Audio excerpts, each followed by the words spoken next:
I saved a man at sea. He said he loved me. And I fell in love with him. But 2 years later, a woman came to the sea, with red eyes. She said, "I'm his wife of 7 years. Can you give him back to me?" I agreed. But he didn't. He didn't have an ounce of affection for the woman. And his words were as cold as they could be. "I don't know you. So please don't bother me anymore." The woman cried her heart out and left alone, never to return. But he was like a different person from then on. Until one day, I found out his deep secret, and realized that it was all but a trick. I salvaged Ryan when I was catching the sea. It was late fall. The water was cool. The wind was strong. And the tide was receding far, far away with the help of the wind. He was covered in cuts, mostly from the hard shells of oysters. There was nothing to be done about it. For in the sea there were rocks near the mountains, and oysters grew on them. And where there were no mountains, there were stone dams, and oysters grew on them too. People like us, who often go to the sea, would wear rubber shoes and gloves. But he had nothing. So it was really difficult for him. Anyway, it took me a lot of effort to revive him, but he didn't remember anything. I wanted to call the police to help contact his family, but he stopped me. "Can you take me in for a while?" "Why?" He scratched his head a little embarrassed. "I like it here. I don't know why. It somehow makes me feel peaceful." I let out a giggle. "Don't be ridiculous. Honey. This is not a temple. If you want to practice, go somewhere else." But I didn't send him away after all. Because of him, the sea had significantly more customers. He was a good-looking man. Tall and leggy, with thick eyebrows and long eyes. So much so that when I first saw him, I was in a bit of a trance. I kept him as a part-time worker in my cafe. He was very good at making coffee and sang beautifully. Soon, he became the most popular person on the street. Many people came in and asked me, "Mrs. Boss, where's that handsome boy you picked up at sea? What time does he start singing today?" I smiled helplessly. "This is a cafe, not a bar. You really think he's the resident singer? What's wrong with a cafe? Don't you realize he sings better than a singer?" "That's true. I'll have to charge you extra. So you won't get a free ride." They rolled their eyes at me, laughing and calling me a miser. I picked up a duster and pretended to hit them, and the crowd finally dispersed with laughter. The sea breeze was cool. I subconsciously shivered, but felt something that was filling my heart inch by inch. I have been running a CAF by the sea for nearly 10 years. This border town is far away from the hustle and bustle of the city, and the people are simple and nice. And Ryan is right. This place does make people feel peaceful. The world outside is a place for struggle, but the world here is a place for the soul to rest. Every morning, I wake up, make myself a cup of coffee, sit in front of the big floor-to-ceiling windows, look at the sea, and start writing. Yes, I am still a columnist. I don't open a CAF to make money, but to collect stories and write them in my books. My characters are so colorful and vivid. They're like another version of me on a spiritual level. But Ryan, I don't know how to write. He's mysterious. No one knows where he came from. No one knows what he's been through. And no one knows why he floated in the ocean and nearly died. Even he himself did not know. But with him around, the CF became lively. He would help me make coffee in the early morning. He would make delicious toast and omelets. And he would walk with me on the beach in the evening. When the wind picked up, he would naturally take off his jacket and drape it over me. His jacket always smelled faintly of woody perfume. I loved it. "Don't you want to know your past?" I asked him one night out of the blue. "No." He hardly hesitated. He explained, "Losing my memory means life for starting. And I want to outline it again on this blank piece of paper. Which is what I can control at the moment. I don't like things I can't hold on to." He says, "It's what I can control that makes me feel at ease." I asked him again, What if there were people in the past who meant a lot to you? They'd be sad. He smiled a little far-fetched lie. They'll get used to it. People have to die. Don't they? It's just a matter of time. You seem to be taking it easy. I teased with a smile, punching him lightly on the arm. He smiled back. Life is lonely. And I'm only responsible for myself and no one else. That's good. 2. What if it was you? What would you do if you lost someone important? I hesitated for a while and said seriously. I won't lose someone important. As long as I still love that person, he will always exist. Exists in my heart and no one can replace it. Arya. He called my name for the first time. Is that why you stay here? You're waiting for someone who can never come back. I smiled brightly. Baby. Don't think you know me well. I said, running forward into the ocean breeze to end the conversation. Bending down, I picked up a shell and threw it far out towards the sea. As if it wasn't the shell I was throwing away, but the discomfort of being offended. When I got up again, my eyes were already wet.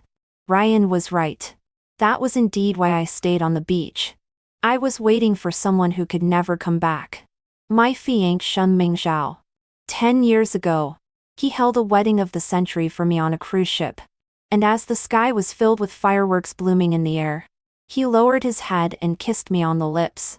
At that moment, the fireworks not only bloomed in the air, but also bloomed in my heart, crackling and crunching. Happiness bloomed in every branch of my body. However, a sudden tsunami ended it all. In the nick of time, he pushed me out. But he himself was swept by the waves into the depths of the sea, never to return. Since then, the light in my life has been extinguished forever. And no matter how many lights are turned on later, it is impossible to illuminate it. My body lies in the sun, but my soul is buried at the bottom of the sea. Gone with him. One starry night, Ryan and I were walking along the beach as usual when he suddenly asked me, slightly sadly, Arya, do you believe that one person can redeem another? I shook my head and smiled softly. I don't believe that one can only ever save oneself. But I do believe that allowing others to help is a way to save yourself. I looked into his eyes and suddenly understood the meaning of his words and answered him back very seriously.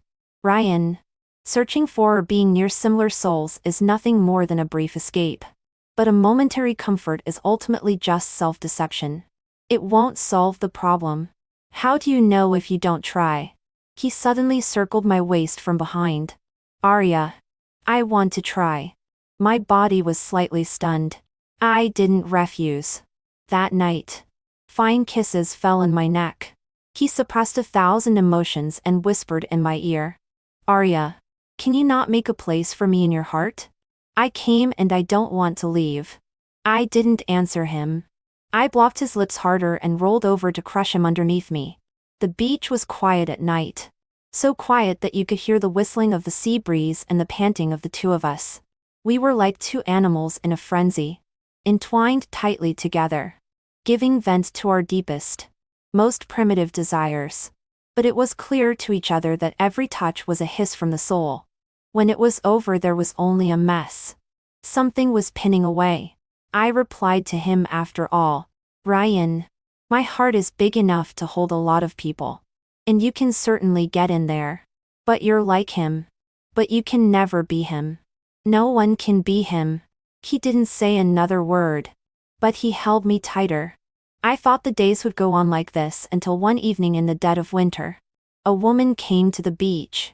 A very beautiful woman. She was wearing a white sweater and a long beige skirt. And her long hair was like a waterfall, which made her whole temperament even cooler. I walked over to her with a menu and asked, Hello, ma'am. What can I get you to drink? She casually ordered a latte, and then raised her eyes to me. I'm looking for someone. Have you seen a very tall and thin man with a bit of an artistic flavor? He sings beautifully, tilts his head to the left when he plays the guitar, smiles with shallow pear swirls, and has a small, black mole under his left collarbone. When describing these characteristics, she was staring at me as if she wanted to see through me. Intuition told me she knew I recognized it. And she was doing it on purpose. She was being provocative. At that moment, Ryan happened to come over with his coffee and met her eyes. Her eyes instantly moistened. She got up and pulled his arm, and cried out in a lost voice. "Cloud steps. I've finally found you." But Ryan looked at her with confused, puzzled eyes as he slowly opened his mouth and asked, "Who are you? Why you don't recognize me? How can you? I'm your wife Vivian. We've been married for 7 years. Don't you remember?" She choked out, tears falling down her face, so fragile that they seemed to break at the slightest touch. Ryan stood there wooden lie, somewhat coldly, and returned her, "I'm pretty sure I don't know you. You have the wrong person. Please go back." After saying that, he glanced towards me again. "I have a girlfriend and I'm living a happy life. I hope you won't bother me anymore." The girl, Vivian, slowly slumped into the sofa seat and questioned with red eyes, "How could you do this to me? Ryan, you used to love me so much. How could you forget me? You're lying to me, aren't you? Do you have any idea how I've been living all these days since you disappeared?" She got more and more agitated. But Ryan was adamant. "I don't know you. Let the past stay in the past. All you love is the past me. And the present me is a different person. I'm sorry." With that, he nodded at her and turned to leave. She was stunned in place. The whole person seemed to be drowned in tears. Outside the house at that time, snow drifted leisurely. The first snow of this year. But I know in my heart that no matter how much it falls, there are some things that can't be covered up after all. Over the next few days, Vivian didn't leave. She watched Ryan every day, seemingly double-checking that he wasn't really turning into another person. She was probably disappointed, because at this point, Ryan only had eyes for me. Unwillingly, she repeated to him, "Ryan, when we first met on the Champs-Élysées in Paris, it was a rare winter with heavy snowfalls, just like now. And you said I looked like one of your old friends." She said, "When we returned home, you proposed to me and gave me a whole room full of pink Diana roses. You said your life was complete because of me. We've traveled too many places in the world." She excitedly took out a bunch of photos. "Look. Every place we went. We took a lot of pictures together. You said you were afraid I would forget you. You're also an original singer. You said that every song you sing only for me." Ryan just listened to all of this without any waves. Finally, he looked at the pedestrians passing by in front of the cafe and spoke calmly. "Vivian, if you really have a strong desire to talk, please tell these stories to Arya. She loves stories. She can also put your story in her book. Maybe it will help you find that person." The light in Vivian's eyes faded, covering her chest and teary-eyed. She said stubbornly, "It's okay, Ryan. You just forgot about me for a while. I'll help you get your memory back." The kids who came to the store to play saw Vivian pestering Ryan again and chattered to me to complain. "Mrs. Boss, Yin Ji's brother is being pestered by a pretty sister. Why don't you do something about it? She's not a pretty girl. She's not even close to your wife. She seems to be a crazy person. Why does she stay here? So Yin Ji can't fall in love with the boss's wife. Don't be rude." I pinched their noses and gave each of them a bear cookie, sending them off to play elsewhere. Ryan seemed a bit angry. "Vivian, you've interfered with my normal life. Please leave and never come back." He paused and added with some hesitation, "In the meantime, please live your life. Even if you don't have the Ryan you're looking for in your world. Thank you." The light in Vivian's eyes went out completely and she really obeyed and left. And never came back. After that, no one ever mentioned Vivian again, as if she had never been here. But I could feel that Ryan had changed. He became more depressed than ever. Often sitting alone on the beach, smoking cigarettes one after another. His heart seemed to be full of stories. So full that it was about to overflow. But there was no outlet for it. He did not say. I do not ask. The days went on like this. When the new year came, he hugged me tightly in the fireworks and whispered in my ear, Arya, thank you for coming into my life. I smiled at him. You're welcome. The weather is getting warmer. We have a big dog. And from time to time we take him for walks together on the beach. It was very clingy and always liked to rub against Ryan's feet. Ryan spoiled him and sometimes carried him on his back. The days were slow and seemingly uneventful. But I knew that something was quietly breaking. Because Ryan started waking up in the middle of the night, screaming a name I hadn't heard before. Yulan Ying. I thought I'd misheard. But it was indeed Yulan Ying. And not Vivian. I asked him if he was having a nightmare. He didn't answer me back. He just buried his head into my neck and hugged me tighter, shrinking into a tight ball like an insecure infant. He woke up the next day and made me coffee like nothing had happened. Until one day, he got a call out of the blue and left in a hurry. Sam, the store boy, said. I vaguely heard. As if someone had committed suicide. I've never seen him panic like this. What a strange man who keeps you guessing. I muttered. This month's paycheck hasn't been settled yet. Sam was in a good mood and boldly teased me. Boss lady. Aren't you sad that he's gone? Sad about what? I slowly unwrapped a box of cigarettes, took one out and lit it. What kind of man do you want? He's just another passerby.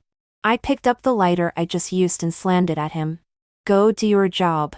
After Ryan left, my life didn't change much. On the contrary, the big dog we had was sniffing Ryan's clothes and whimpering from time to time. It wasn't long after that I found out I was pregnant. 7 as usual. I took the big dog for a walk along the beach when Sin suddenly stood in front of the cafe and shouted at me. Boss lady, there's news about Ryan. He's on the news.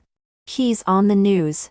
I waved my hand at him, signaling him to go back, and continued walking in the distance. Nowadays, the big dog rarely sniffs Ryan's clothes anymore, and no longer makes whimpering noises that are unintelligible. Instead, he has started to stick to me, enjoying circling around me and rubbing against my feet. I bent down against its head and it sniffed hard at my face. Its heavy breath was on my face, and it was so fluffy. I know that this is its way of expressing its love. Back to the store. I hear them gossiping. I can't tell. Ryan is a big lover. I don't know how badly he's hurt. He looks so serious. Hey, you guys. Is that woman out of her mind? She burned herself. She's not afraid of getting the neighbors involved. What do you mean? She's a single-family house. That woman looks familiar. Has she been in our store before? What are you talking about? Don't you have to work? When they saw me coming back, they instantly dispersed. Only Sam, who has never been afraid of death, came over to me. Man, Ryan's probably dead. The fire was so big. He'd have right in. I can tell he really didn't want to live. He watched my expression. Don't you care at all? At least they've been with you for so long. I plucked out a glance at him, and didn't say anything. He shut up smartly and turned towards the bar. About a week later, the peace in the store was broken again. They were all saying, Ryan's not dead. But the girl he rushed in to save didn't make it back. What a shame. She was so young and pretty. Ah, I remember. She really did come to our store to see Ryan before. I think her name was something like Vivian. Oh my God. She's the one who died. I hadn't planned on keeping that baby. As the doctor placed the probe of the ultrasound on my abdomen, I heard an extremely powerful pounding heartbeat. And the doctor said, the baby is developing well. The doctor said, the baby is developing well. It will be a healthy and active baby. I don't know why. But for some reason, my eyes got a little moist. At that moment, I decided to keep him. Life is a sea of mountains and rivers. What we can hold on to is ultimately too little and too few. Since fate has come, let's cherish it. In the vast universe, he chose me to be his mother, so he must have his reasons. Since then, I have been going to the hospital on time for maternity checkups. As time went by, I slowly began to show my pregnancy, and the gossip about me in the town increased. The lady who owns the CAF by the sea is pregnant. What's so unusual about that? When has she ever been without a man? I don't know whose it is. She's so beautiful and rich. Why doesn't she find a good man to marry? I heard she has a fiancé, but her fiancé is dead. The men she's looking for behind her are probably just for fun. But she probably doesn't need marriage. No one in the store dares to say anything, except Sam. He even asked me if I ever thought Ryan would come back someday. I gave him 2 words, anything. His eyes wide and in disbelief. For me, it was all right. After he was swept under the sea, every day of my life was predictable. And there were many people who would pass through my life. And I cherished fate, looked forward to meeting, and didn't refuse to embrace. But I don't care who stays, much less for whom.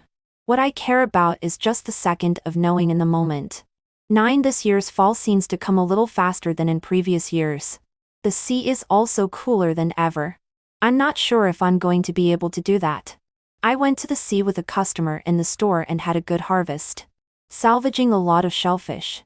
His name is Leo and he is a freelance photographer. He rents a house by the sea and has been living here since the height of summer. There are so many places to live in the world. Why did you choose this place? I mean, it's so remote. His hair was blown high by the sea breeze, and his low voice drifted into my ears. I happened to pass by, and thought it was beautiful, so I decided to stay. Didn't you? Pretty much. There are some places that seem to be pulled by fate, and once you're here, you can't leave. He found this statement very interesting and agreed with me. Just as some people's encounters carry a sense of destiny, he regarded me as a confidant. We talked a lot about our work. I was convinced that my characters had souls, and he was convinced that every shot he took had a story. Only towards the end of the fall, a crazy woman came to the store and made a scene. She yelled at me for being a third party, said her husband didn't come home because he was seduced by me. I thought it was ridiculous, raised my hand and slapped her to shut her up. She rushed up to me out of control and was forced away by Leo, who I heard whisper to me, "Arya, I'm sorry." Turning to the woman again, he said, "Stop it." They tore and bickered and cursed their way out of the cafe. Since then, I haven't seen Leo again.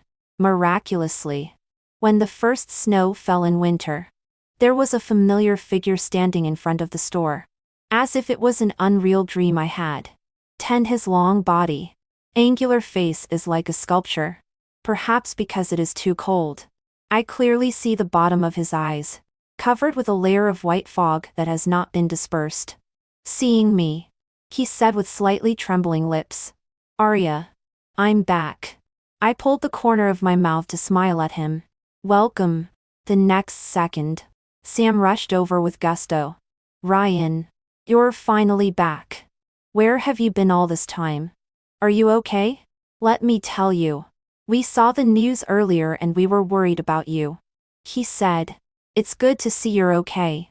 Ryan raised his hand to pat his shoulder. The corner of his mouth pulled out an arc, and said softly, "Sam, I'm fine." He walked past Sam towards me. "Are you okay?" I smiled and nodded at him. Suddenly the big dog we had rushed towards him and circled him over and over. Ryan slowly knelt down and stroked his head and said in a muffled voice. Ryan slowly knelt down and stroked its head, saying in a muffled voice, "I'm so glad you remembered me." That night, the sky was full of stars. The stars were shining brightly. Only Ryan woke up in a dream, and murmured in my ear with pathos, "She's dead. I killed her. If only I'd gone back with her. I should have gone back with her. I should have realized that she was not her. She was herself. I was so wrong." And this is what I get for it. I patted his back and comforted him softly. It's okay. It's over. It's going to be okay. He rested his head on my arm and fell into a deep sleep. I didn't ask him if he never lost his memory. I didn't ask why Vivian died. I didn't ask who Lan Ying was. And I didn't ask why he fell into the sea in the first place. And why he's back again now. I don't care. Every soul spends the winter alone in its own world. And all we have to learn throughout our lives is to heal ourselves. No one can help anyone. And no one is anyone's salvation. 17 When Ryan returned. The cafe was crowded again. He still sings with his guitar. His voice is deeper and more melancholic than before. Like telling a distant story. Sometimes I wondered if he was real. He seems to be living a life that is detached from the world, and supported only by the spirit. The world is either sober or stupid, lazy or progressive, but only he stands alone. All alone, like a tired bird out of the old forest.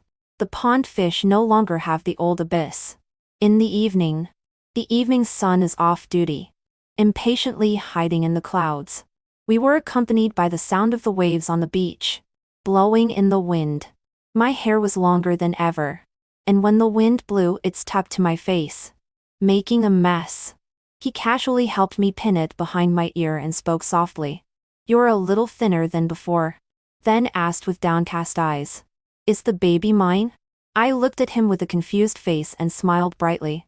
Of course it's mine. Can't you see that he grew out of my body? What does it have to do with you? You know that's not what I meant. Whatever you meant. My child has nothing to do with anyone. But I want you to have something to do with me. Arya. I want you to have something to do with me. He seemed a little agitated. And I turned my head away from looking at him again. And said faintly.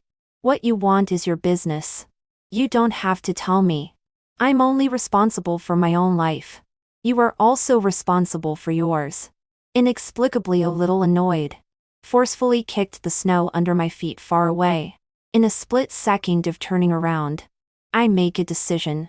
I'm going to stay away from Ryan. I'm going to have more and more relationships. I'm going to keep starting and parting. And I'm going to show him that he's no different than any of the other people who passed through my life. They're all just passing through. Walk away. Get greedy. And be done with each other. 12 The cold wine still stings. But a warm winter has lived in my heart ever since. Because my child was born. It was a little boy with dark hair and big eyes. The moment I saw him, it was like the person who lived in my heart came back to life. And the moment Ryan saw him, he suddenly burst into tears and took my hand and told me thank you. Kind of annoying. Had to kick him out to calm down for a while. As the baby grew up day by day, some people started to talk behind my back. The baby is Ryan. Right? It looks so much alike. It doesn't matter whose it is. It's not like the boss's wife needs a man. Much less a marriage. But I think Ryan really wants to get married. Didn't you see the way he looked at the boss's wife? More than that? He's overly attached to that kid. 2. I never cared about those comments. I've always been a selfish person.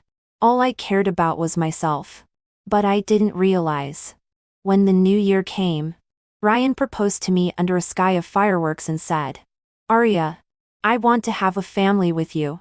He said, I'm like a traveler with no place to call home. Wandering alone in the world. And it's you who makes my heart willing to stay. Who gives me a reason to stop. The sea breeze blew my hair around, and I subconsciously tightened my shirt. He repeated, Arya, will you marry me? I stared at him in a daze. And for the first time, there was dislike in my eyes. Yes, I resented him. I tried to pull a smile out of my face and turn to leave. He catches up with me. Endless loneliness spreading under his eyes. But unfortunately I can't see anything. The fireworks were beautiful and my eyes were busy. Ryan hasn't mentioned marriage since. Like me. He set his heart on his children. Some people choose to dance on the clouds. Some are obsessed with walking against the pavement. And I, at that time, should have stood somewhere in between. No longer do I desire to climb to the top of a mountain and look down on the earth. Nor do I want to stand at the foot of a mountain and look up at the sky. I just want to exist in the middle of the mountainside. Feel the beauty of life in small pieces. I want to accompany him to watch the clouds roll in and out. The tide rises and falls. I want to tell him stories. Fly kites with him. And take him to collect shells on the beach. I want to take him to the sea. Blow the wind of the seasons with him. And enjoy the sunrise and sunset with him. He didn't have to care who his father was. Nor did he have to know what kind of person his mother was. He is independent. He belongs to himself. And I cherish this encounter with him. And don't mind that he came into the world through the use of my body. With me as mother and son. And will even be grateful for it. 13. When the new spring came, I started dating more often. Going out with different men. Drinking different kinds of alcohol. Drunk even when I was sober. And always sober when I was drunk. When I returned late one night, Ryan pinned me against the wall with red eyes and asked me, "Why?" I pressed the tip of my index finger against his lips and asked knowingly, "Why what? Why did you mess with me, and then abandon me? You know, I've messed with a lot of people. But I'm not responsible. I don't believe you. Why am I the only one who's moved on?"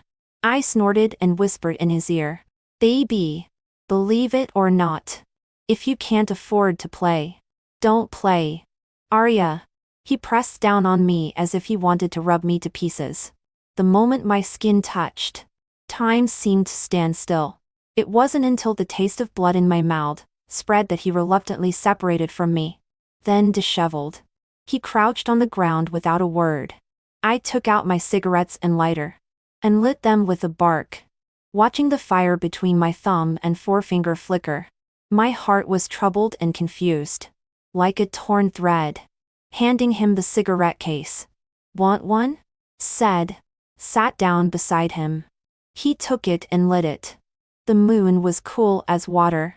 And the sound of the wind from the depths of the ocean was like the hissing of souls. "Ryan." I whispered his name. "Do you remember what I told you when we first got together?" He looked away in confusion. Still not saying a word. I said that my heart is so big that it can hold a lot of people. And of course you can go in there too. But you're like him. But you can never be him. No one can be him. Now you've crossed the line. And it's time for you to leave," he said as he suddenly wrapped his arms around me like a child, and leaned his head on my shoulder. "Arya. I was wrong. I shouldn't have wanted more. I shouldn't have broken the rules. I shouldn't have invited you into my heart without your permission. You're fooling yourself," I said quietly as I exhaled a slow puff of smoke. "I'm not in your heart. I'm only in your fantasies. And you don't love me. You just need an outlet. An emotional outlet. You need to get rid of your guilt. You think of Vivian as Yulan Ying's double, don't you? You fell into the sea to save Yulan Ying." His body suddenly stiffened. And I continued. "You haven't lost your memory. You're just running away. You were ashamed of her. Yet you fell in love with her after her death. Being with me helps you briefly forget the self you hate. But you're always fooling yourself. Ryan. I'm not like you. When I love someone, I keep them in my heart for the rest of my life. Until I die. And you'll look for a substitute. You never know what loyalty is. What respect is. Much less what real love is. You just pretend to be affectionate and keep moving yourself. Might as well tell you that not only will I not love you, I will despise you." And night was quieter than ever. And the wind on the beach was louder than ever. When I got up to leave, he still sat quietly. Didn't look back at me or explain anything. Unexpected. Ryan had disappeared once again. When I woke up the next day, he was gone. There was no coffee brewing on the table. Only a yellowed note with 6 words, "Thank you, Arya." I shrugged indifferently and crumpled the note into a ball, and threw it in the trash. Then went to make coffee by myself. I didn't need anyone to make it for me in the first place. It was just for me. 14. After Ryan's departure, The CAF supply until had dwindled. And the usual bustle had diminished. His fans were all down in the dumps, asking me every day, "Ma'am, where's Ryan? Why did he leave without saying goodbye again? He's such a weird guy. He's so irresponsible and rude." I smiled and comforted them. There's a time to meet and a time to see each other again. Some things can't be forced. We might as well choose to respect them. We're not in your position. We just want to listen to the song. Well, let's do it this way, 20 off on coffee today. As a consolation for your broken hearts. Okay? The crowd reluctantly dispersed. It was finally over. It was a surprisingly busy summer. And business was better than ever. So I had to hire more people. That's when Ben came along. He was a student in graduate school, taking advantage of his vacation to work part-time. And he said, "Boss lady, I fell in love with this place at first sight. Please keep me." Why? Because my name is Ben. You'll do grand business by keeping me. I let out a giggle as I looked at the teenager's vibrant face. In that moment, I remembered Ryan, who I had just rescued from the sea. He was so eager for me to keep him then too. But his response was, "This place somehow makes me feel at peace." They are two very different people. Ryan made the place more literary, as if he were here to practice.